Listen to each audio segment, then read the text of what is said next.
یکم ایون همچون روز بین المللی کودکان جشن گرفته می شود. این روز یکی از جشنهای مهم جهانی به شمار می رود که به حمایت و دستگیری حقوق کودکان بخشیده شده است. روز کودکان بار اول سال 1925 در کنفرانس جهانی حفظ کودکان در ژنو جاری گردید، اما بعدتر پس از جنگ دوم جهانی سازمان ملل متحد برای توجه بیشتر به حقوق کودکان و بهتر ساختن زندگی آنها این روز را همچون روز مخصوص اعتراف کرد. اتحاد شوروی از جمله تاجیکستان این روز رسما از سال 1950 تجلیل می شود و بعد پاش خوردن اتحاد شوروی هم این عنعنه ادامه یافت.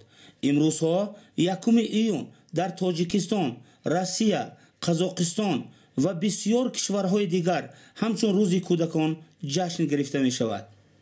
تاجیکستان صاحب استقلال زیر توجه اساسگذار صلح و وحدت ملی پیشوای ملت پرزیدنت جمهوری تاجیکستان محترم امامعلی رحمان برای بهتر نمودن حفظ کودکان چاره‌های ضروری اندیشیده می شود.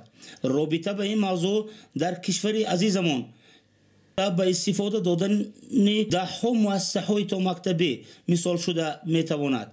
خصوصا در شهر پنجکین با پیشواز 35 سالگرد استقلالیت کشور به نقشه گرفته شده چون در استفاده قرار دارند، بعضی دیگرشان در عرفه انجامیابی است. مؤسسه‌های تا مکتبی بهر کودکان شرایط‌های خوب و معاصر تشکیل کرده شده زیر توجه اجرایی محلی حکومت دولتی شهر پنجکین قرار دارند. تا مکتبی ستاره رقم غوسری جماعت به نام لایق شیرعلی قرار دارد. از مؤسسه‌های معاصر و پیشرفته است که کودکان را برای مرحله اولی تحصیل آماده می سازد. در این مؤسسه زیاده از 178 کودک در گروه‌های گوناگون تحصیل و تربیت می گیرند.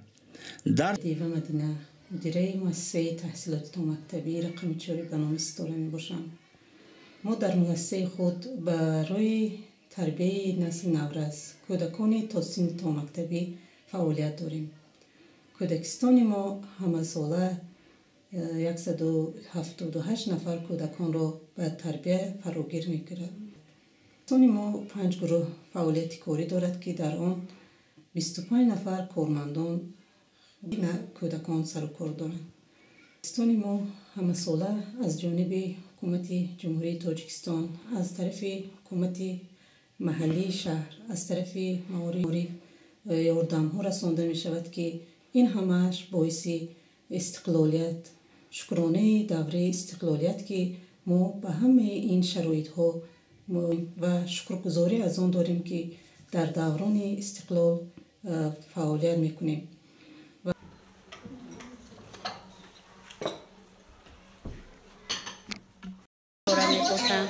در طول 24 سال کاری در همین کودکستان به حیث مربی کار و فعالیت می نمایم.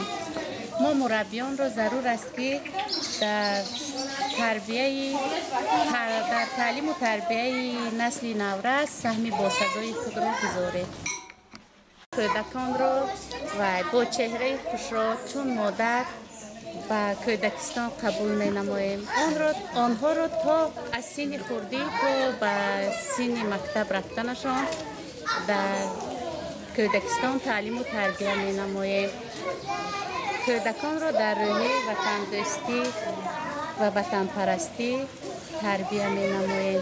رقص، موسیقی، رسم کشی و آموزش حرف و رقم ها بخشی از برنامه های تعلیمی آنها می باشد. با استفاده از اصول های زمانوی تعلیم و تربیت کودکان در محیط دوستانه و پر از مهر رشد می یابند. من مربی کودکستانی رقم 4 و این دانشگاه حرفی نام می باشم که طول 21 سال می شود که در این کودکستان کار و فعالیت می کنم. کودکان رو علاقه چند مرتبه به مکتب ها گسیل کردیم. ما کودکان رو دوست می داریم. کودکان آینده خلق و وطن ما است.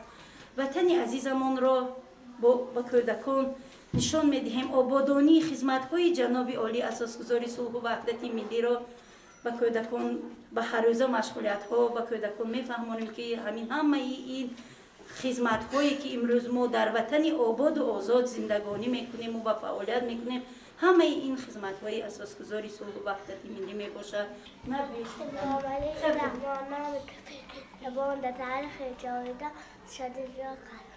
وحدتی من جانی من نوری دو چشمانی من آغوشی تجربایم راحتی روانی من.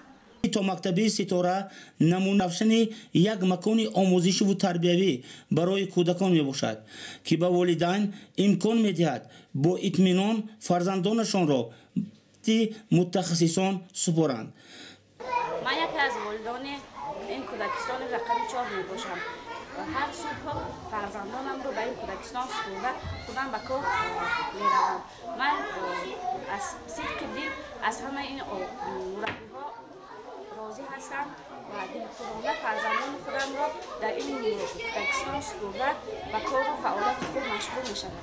السلام، من معلمه گیمنازیا فرزند خود را هر روز میارم به باغچه و همین باغچه و مربیان با هر روز با چهره گشاد با لفظ شیرین فرزند مرا پیشواز میگیرم و من خیلی خوشحال هستم که به همین باغچه فرزندم رو بدم. دوره خود را به اساسگذار صلح و وحدت ملی پیشوای معظم ملت محترم جناب عالی امام علی رحمان میرسانم که در همین فضای صلح و ثبات آسایشتگی در دوران استقلالیت به نهایت به خواندن و به کودکستان حاضر شدن کودک بچگان خردسال دقت خود را همه وقت نگرانیده ایستاده اند. من در همین فضای صلح و ثبات آزادانه فرزندان خود را به کودکستان نامری 4 ستاره آورده به کار دولتی خود رفته باز بیگاه با دل پر آمده فرزندان عزیز خود را گرفته به خانه میبرم. منتداری خود را به اساسگذار صلح و وحدت ملی میرسانم. بگذار که تاجیکستان دائما همین گونه گلگوشا باشد و همه وقت صلح و ثبات در فضای وی برپا باشد.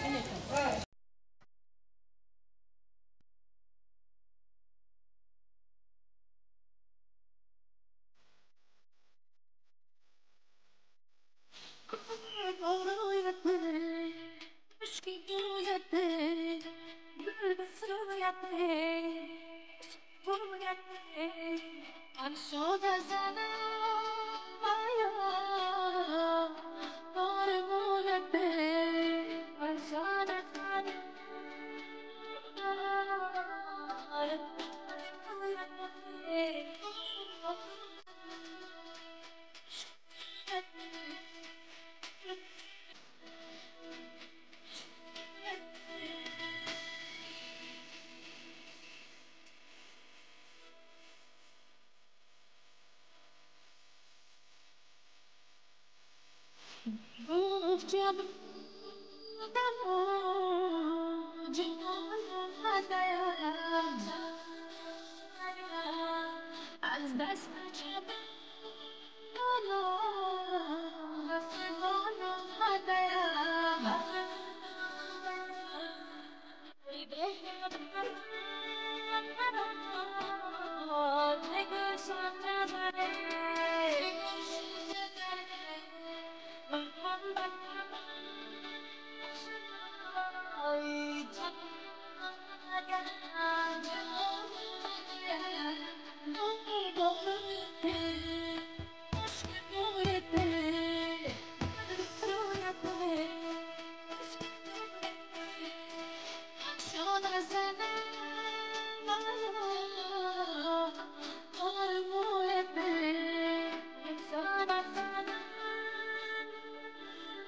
ما میتوانیم باور داشته باشیم که نسل آینده ما زیرک، با معرفت و صاحب تحصیل خواهد بود.